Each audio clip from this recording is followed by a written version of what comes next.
تو اور کافروں نے بھی چھین لیا تھا، اور کافروں کی قوت، اور اس جو غزوے کا مقصد تھا ان کافروں کی قوت اور شوکت کو توڑنا تھا۔ تو حضور صلی اللہ علیہ وسلم نے اس تجارتی قافلے پر حملہ کرنے کا پروگرام بنایا، اور مسلمان اس نیت سے مدینہ سے چلے،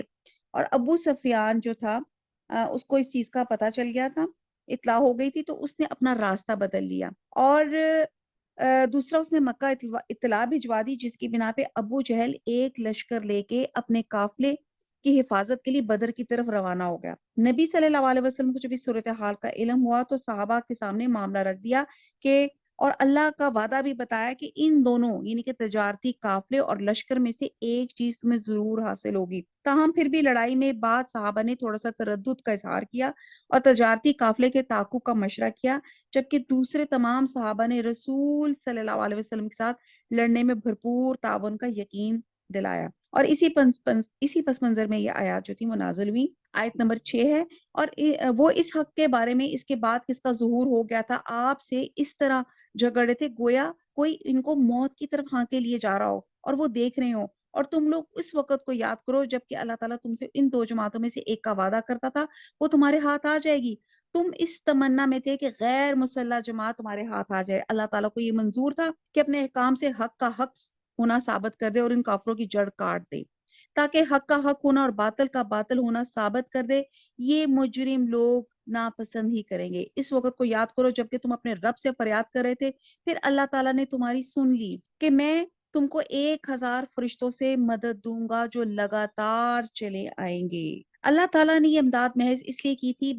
اس لیے کی کہ بشارت ہو اور تاکہ تمہارے دلوں کو قرار ہو جائے، اور وہ مدد صرف اللہ تعالیٰ ہی کی طرف سے ہے جو کہ زبردست حکمت والا ہے۔ اب یہاں غزوہ بدر میں اللہ سبحانہ تعالیٰ نے جو مدد کی تھی، پہلا تو کچھ یوں تھا کہ یہ غزوہ جو تھا ایک ٹرننگ پوائنٹ تھا۔ اس جنگ میں مسلمان جو تھے 313 تھے اور کافر ان سے 3 گنا یعنی کہ 1000 کے قریب تھے، اور مسلمان بے سر و سامان تھے، اور کہتے ہیں خود نبی صلی اللہ علیہ وسلم ایک الگ خیمے میں جیسے کہتے ہیں عریش اس کا نام تھا، اور وہ ساری رات جو تھے اللہ سے گریہ زاری دعائیں مانگتے رہے تھے، چنانچہ اللہ تعالیٰ نے دعائیں قبول کی اور 1000 فرشتوں سے ایک دوسرے کے پیچھے مسلسل لگاتار مسلمانوں کی مدد کے لیے آتے رہے۔ اب یہ فرشتوں کا نزول صرف خوشخبری اور دلوں کے اطمینان کے لیے تھا، ورنہ اصل مدد تو اللہ تعالیٰ کی طرف تھی، اللہ تعالیٰ کی طرف سے تھی۔ یہ اللہ تعالیٰ نے ایک فرشتوں سے مدد کی، اللہ کے رسول نے دعا کی جو اللہ تعالیٰ نے قبول کی، پھر اللہ سبحانہ تعالیٰ نے جنگ احد کی طرح جنگ بدر میں بھی اللہ تعالیٰ نے مسلمانوں پہ اونگ طاری کر دی، جس کے ان کے دلوں کے بوجھ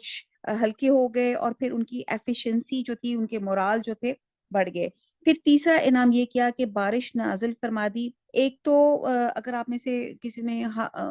حج اور عمرے کی سعادت کی ہے تو آپ نے دیکھا ہوگا جب ہم غزوہ بدر کے میدان پہ جاتے وہ تھوڑا سا ہائٹ پر ہے، تو یہاں پہ یہ تھا کہ اور جو دشمن تھے وہ نیچے تھے۔ جب اللہ تعالیٰ نے بارش نازل کی تو مسلمانوں نے تو وہ پانی کو سیو کر لیا، ان کو اپنے وضو اور طہارت کے لیے کر لیا، اور جو نیچے جو تھے کافر تھے ان کی زمین ریتلی تھی، ایک تو ریتلی زمین میں نقل و حرکت آسان ہوگی، اور جو کافر نیچے تھے وہ یہ تھا کہ وہاں پہ کیچڑ کیچڑ سے ہو گیا، جس میں ان کو جو کہتے ہیں نا وہ چلنا پھرنا بھی ان کے لیے مشکل ہو گیا، قدم اٹھانا بھی مشکل ہو گیا۔ اور پھر حضور صلی اللہ علیہ وسلم نے ایک مٹھی جو تھی مٹی کی پھینکی جو کفار کے منہ اور آنکھوں میں گئی، اور یہ دراصل اللہ سبحانہ تعالیٰ نے پھینکی تھی۔ تو بہرحال اللہ تعالیٰ نے بے انتہا مدد کی۔ یہ ہم چلتے جاتے ہیں کہ اللہ تعالیٰ نے کس کس طرح سے مدد کی، اور اس وقت کو یاد کرو جبکہ اللہ نے تم پر اونگ طاری کر دی تھی اپنی طرف سے چین دینے کے لیے، اور تم پر آسمان سے پانی برسا رہا تھا، اس پانی کے ذریعے سے تم کو پاک کر دے اور تم سے شیطانی وسوسوں کو دفع کر دے اور تمہارے دلوں کو مضبوط کر دے، تمہارے پاؤں جما دے۔ اس وقت کو یاد کرو جبکہ آپ کا رب فرشتوں کو حکم دیتا تھا کہ میں تمہارا ساتھی ہوں، سو تم ایمان والوں کی ہمت بڑھاؤ، میں ابھی کفار کے قلوب میں روب ڈالے دیتا ہوں، سو تم گردنوں پہ مارو اور ان کے پور پور کو مارو۔ یعنی کہ آپ یہ دیکھیں کہ پور پوروں کو جو مارے یعنی کہ ان کی انگلیوں کے اطراف، اور یہ اطراف کاٹ دیے جائیں تو پھر وہ کہتے ہیں معذور ہو جاتے، اس طرح وہ ہاتھوں سے تلوار چلانے اور پیروں سے بھاگنے کے قابل نہیں رہتے۔ اور اللہ تعالیٰ نے یہ بھی اعجاز کیا تھا کہ یہ مسلمان اور کفار ایک دوسرے کو اپنے سے دگنا نظر آ رہے تھے، یعنی کہ اگر مسلمان 313 تھے تو ان کو کفار کو 626 نظر آ رہے تھے، اور کفار جو تھے تقریباً 1000 تھے، تو ان کو مسلمان جو تھے وہ 2000 نظر آ رہے تھے۔ اور اس طرح ایک روب پڑ گیا کافروں پہ، مسلمانوں کا روب کافروں پہ پڑ گیا، اور یہ اس بات کی سزا ہے کہ انہوں نے اللہ کی اور اس کے رسول کی مخالفت کی۔ جو اللہ کی اس کے رسول کی مخالفت کرتا ہے سو بے شک اللہ تعالیٰ سخت سزا دینے والا ہے۔ آیت نمبر 14۔ سو یہ سزا چکھو اور جان رکھو، کافروں کے لیے جہنم کا عذاب مقرر ہے۔ اے ایمان والو، جب تم کافروں سے دو بدو مقابل ہو جاؤ تو ان سے پشت مت پھیرنا، اور جو شخص ان سے اس موقع پہ پشت پھیرے گا، مگر ہاں جو لڑائی کے لیے پینترا بدلتا ہو اور اپنی جماعت کی طرف پناہ لینے آتا ہو تو وہ مستثنا ہے۔ تو یہاں پہ بتایا جا رہا ہے کہ لڑائی سے آپ نے پیٹھ نہیں پھیرنی، مقابلے والے دن پیٹھ جو پھیرنا ہے،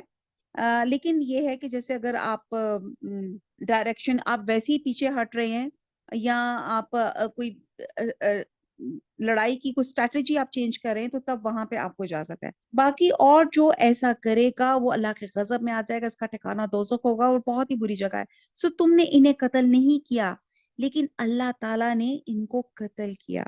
یعنی کہ اللہ کی مدد سے۔ آپ نے خاک کی مٹھی نہیں پھینکی، لیکن اللہ تعالیٰ نے وہ پھینکی، تاکہ وہاں تاکہ مسلمانوں کو اپنی طرف سے ان کی محنت کا خوب عوض دے۔ بلا شبہ اللہ تعالیٰ خوب سننے والا، جاننے والا ہے۔ ایک بات تو یہ ہوئی، اور دوسری بات یہ کہ اللہ تعالیٰ کو کافروں کی تدبیر کو کمزور کرنا تھا۔ اگر تم لوگ فیصلہ چاہتے ہو تو وہ فیصلہ تمہارے سامنے موجود ہوا، اور اگر باز آ جاؤ تو یہ تمہارے لیے نہایت خوب ہے۔ اگر تم پھر وہی کام کرو گے تو ہم بھی پھر وہی کام کریں گے، اور تمہاری جمعیت تمہارے ذرا بھی کام نہ آئے گی، گو کتنی زیادہ ہو۔ اور واقعی بات یہ کہ اللہ تعالیٰ ایمان والوں کے ساتھ ہے۔ اے ایمان والو، اللہ اور اس کے رسول کا کہنا مانو، اس کا کہنا ماننے سے روگردانی مت کرو تم سن لیتے ہو، اور تم ان لوگوں کی طرح مت ہونا جو دعوے تو کرتے ہیں کہ ہم نے سن لیا، حالانکہ وہ سنتے سناتے کچھ نہیں۔ بے شک بدترین جانور اللہ تعالیٰ کے نزدیک وہ لوگ ہیں جو بہرے ہیں، گونگے ہیں، جو کہ ذرا نہیں سمجھتے۔ اگر اللہ تعالیٰ ان کو کوئی خوبی دیکھتا تو ان کی سننے کی توفیق دے دیتا، اور اگر ان کو اب سناتے تو ضرور روگردانی کریں گے، بے رخی کرتے ہیں۔ اے ایمان والو، تم اللہ اور اس کے رسول کے کہنے کو بجا لاؤ، جبکہ رسول کو تم کو تمہاری زندگی بخش چیز کی طرف بلاتے ہیں، اور جان رکھو کہ اللہ تعالیٰ آدمی اور اس کے قلب کے درمیان آڑ بن جایا کرتا ہے، اور بلا شبہ تم سب کو اللہ ہی کے پاس جمع ہونا ہے۔ مسلمان دشمن کی کثرت سے خوفزدہ تھے، تو اللہ تعالیٰ نے دلوں کے درمیان حائل ہو کر مسلمانوں کے دلوں کے موجودہ خوف کو امن سے بدل دیا۔ امام شو کافی فرماتے ہیں کہ آیت کی ساری یہ مفہوم سب ٹھیک ہو سکتے ہیں تو، اور حدیث میں بھی آتا ہے کہ اللہ کے رسول نے فرمایا کہ بنی آدم کے دل ایک دل کی طرح رحمان کی 2 انگلیوں کے درمیان ہیں، انہیں جس طرح چاہتا ہے پھیرتا ہے۔ پھر آپ صلی اللہ علیہ وسلم نے یہ دعا پڑھی تھی، اللہم مصرف القلوب صرف قلوبنا علی طاعتک، اور ایک اور جگہ بھی ہے کہ ثبت قلبی علی دینک، کہ اے دلوں کے پھیرنے والے ہمارے دلوں کو اپنی اطاعت کی طرف پھیر دے، اور اے اللہ میرے دل کو اپنے دین پر ثابت رکھ۔ آیت نمبر 25 پارہ نمبر 9۔ اور تم ایسے وبال سے بچو جو خاص انہی لوگوں پر واقع نہ ہوگا جو تم میں سے ان گناہوں کے مرتکب ہوئے، اور یہ جان رکھو کہ اللہ سخت سزا دینے والا ہے۔ اور اس حالت کو یاد کرو جب کہ تم زمین میں قلیل تھے، کمزور شمار کیے جاتے تھے، اس اندیشے میں رہتے تھے کہ تم کو لوگ نوچ کھسوٹ نہ لیں۔ سو اللہ نے تم کو رہنے کی جگہ دی، تم کو اپنی نصرت سے قوت دی، اور تم کو نفیس چیزیں عطا فرمائی تاکہ تم شکر کرو۔ اے ایمان والو، تم اللہ اور رسول کے حقوق میں خیانت مت کرو، اور اپنی قابل حفاظت چیزوں میں خیانت مت کرو۔ جیسے کہ ایک حدیث میں نبی حضور صلی اللہ علیہ وسلم نے فرمایا کہ اس کا ایمان نہیں جس کے اندر امانت کی پاسداری نہیں، اور اس کا دین نہیں جس کے اندر عہد کی پابندی کا احساس نہیں۔ اور تم جانتے ہو، تم اس بات کو جان رکھو کہ تمہارے اموال اور تمہاری اولاد ایک امتحان کی چیز ہے۔ وَعَلُمُوا أَنَّمَا أَمْوَالُكُمْ وَأَوْلَادُكُمْ فِتْنَةٌ، یہاں اللہ تعالیٰ نے بتا دیا کہ مال اور اولاد کی محبت انسان کو اللہ اور اس کے رسول کی خیانت میں مجبور کرتی ہے۔ اللہ تعالیٰ نے کہا یہ مال اور اولاد آپ کے پیپرز ہیں۔ یہ پیپرز کیا ہیں کہ ان کو اللہ کی اطاعت میں آپ نے لگانا ہے۔ اس بات کو بھی جان رکھو کہ اللہ